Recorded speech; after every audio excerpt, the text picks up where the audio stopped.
السلام علیکم ورحمت الله وبرکاته. ملګرو فاروق جان حسیني و د وخت تاسو ته حسین مجروح ټي وي نه مخاطب یم. تاسو ته پته ده روانه دې وخت کې چې کوم خبرې کوي مختلف خبرې کوي په کرونا ویکسین باندې چې یاره دا څه دی. موږ مجروح صاحب خواله راغلي هغه بل ورځ ویکسین کړي وو نو تپوس ته کوو چې یاره د باندې څه ساید افیکټ و چې یاره ته ویل چې څه چلې پې کړی وې هسپتال ته مړی خو ګورو چې یاره کور دی او که نه دی. مجروحه اوزه یار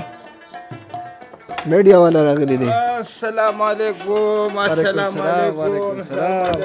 مجروح صاحب څنګه یې؟ ښه صحت خیر دی، شکر دی. خیر ناری دی. تاسو څنګه یې؟ پروجان صاحب خیر دی؟ شکر دی الحمدلله. موږ خو نصیر نادان هم را سره دی او رالو ستاسو تپوس له تاسو یاره خاطر سي ډېره مننه او کنه یاره بس فاروق جان ته پته ده لکه ټول خلک د مرګ نه یریږي خو زه ترې لږ ډېر یریږم نو ما ویل راشه مجروح زه ته لا ویکسین خو 40 نه پلاس روانې کړه دا راته ووایه دا مخکې د پکې ځان څنګه ځای کړه. یاره ما ویل هسې نه چې کوم دی نن سبا اډوانس مرګونه دي زه ورپکې هسې ډایرکټ پاک ونه رسمه نو لاړم ویکسین له یاره ما ویل چې دا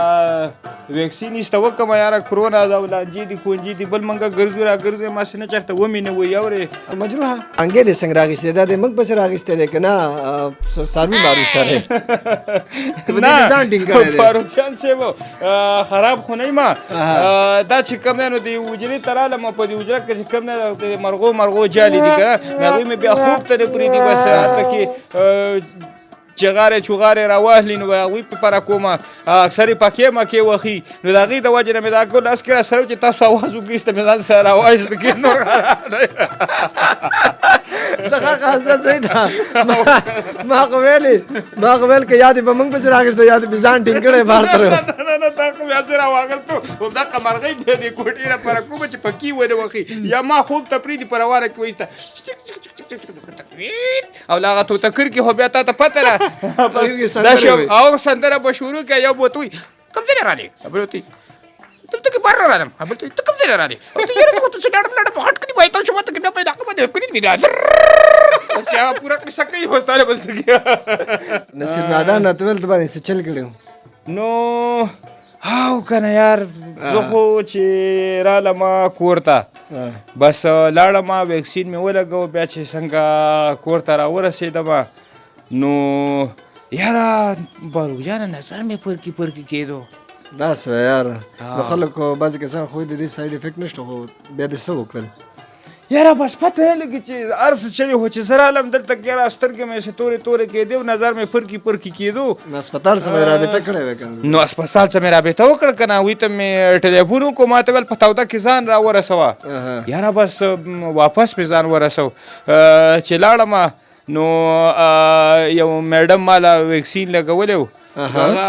په دوران کې چې کوم دی ماله ویکسین لګوو نو بس ما هغه چشمې راواغستې او ځان سره مې خوا کې په دې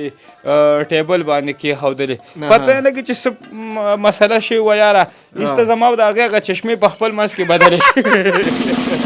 نو چې کله چشمې بدلې شوې نو د هغې هم نظر پرکې کېدو او زما هم نظر پرکې کېدو واپس یې راپسې ټلیفون وکړو چې یوازې تا ته مسله دلته کې مسله ده نو بس بیا چشمې مې واپس راواغستې بس بیا ټیک شو بیا راته نور څه مسله نه وه کاکا لکه دا د ویکسینو مسله نه وه دا کله د چشمو مسله وه کله چې هلته کې ما په دغه باندې کېښودې ویکسین دپاره ټیبل مې ځان ته کېښودلې بس پته نه لګي چې په دې وخت کې څه میکسنګ شوی دی چېرته هغه میډم هغه نرس چې کوم دی نو هغه خپلې چشمې راغستې ایستې زما دا راغستې دي که څه چلې کړی دی خو ایسته په هغې کې چې کوم دی نو هغه چشمې بدلې شوې او د هغې د وجې نه مې نظر پرکې کېدو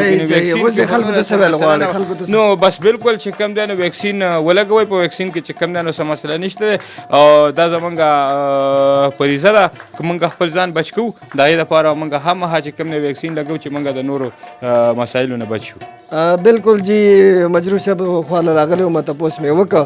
او نادان راته ویل چې یاره څه چل پې کړو نو هغه تاسو واورئ چې یاره چشمې بدلې شوې ده نظر یې ځکه پرکې کېده باقي ویکسین دوایي ده او په کار ده چې د هغه موږ وکړو باقي تاسو ته پته هر څه الله پاک کوي او څنګه چې موږ ماشومانو ته ویکسین کوو نو ماشومانو ته هم چې کوم دی د هغې ساید افیکټ نشته دی دغه شان موږ ته به انشاءالله نه او دعاګانې کوو چې الله پاک د وبا ختمه کړي، الله پاک هر چا ته صحت ورکړي. او پر خپل هم چې دا کم مریضان پې پراته دي نو دعا کوئ چې خدای پاک دا مریضان هم جوړ کړي. بالکل جی اجازت درنه غواړو د خپل کیمرمین نصیر نادان سره د الله